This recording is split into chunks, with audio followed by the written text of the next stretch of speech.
Не дојдов во Тетово само за да дадам поддршка на советничката листа на ВМРО-ДПМН, туку поддршка за сите тетовчани, да излезат, да се охрабрат и да гласаат, и да му дадат до знаење на криминалот во оваа држава дека веќе нема место за него.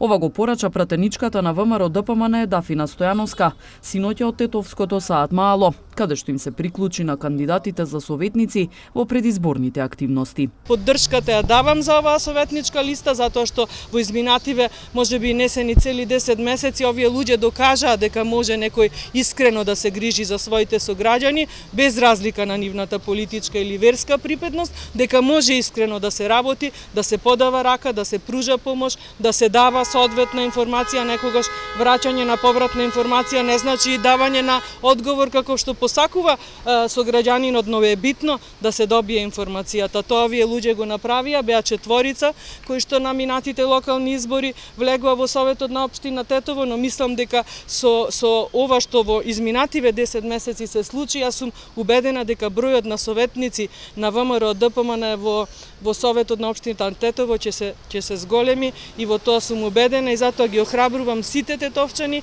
да дадат поддршка не само на оваа листа, туку со нивното гласање за оваа листа. Мислам дека ќе го најават и она што допрва треба да следува, тоа се предвремени парламентарни избори на кои што мора граѓаните да се обединат без разлика на политичка, верска, национална припадност, да се обединиме сите против криминалот. Кандидатите за советници остварија средби со граѓаните и поделија пропаганден материјал со кој ги запознаа тетовци со нивната програма и идни планови, доколку ја добијат нивната поддршка за влез во Советот на општина Тетово.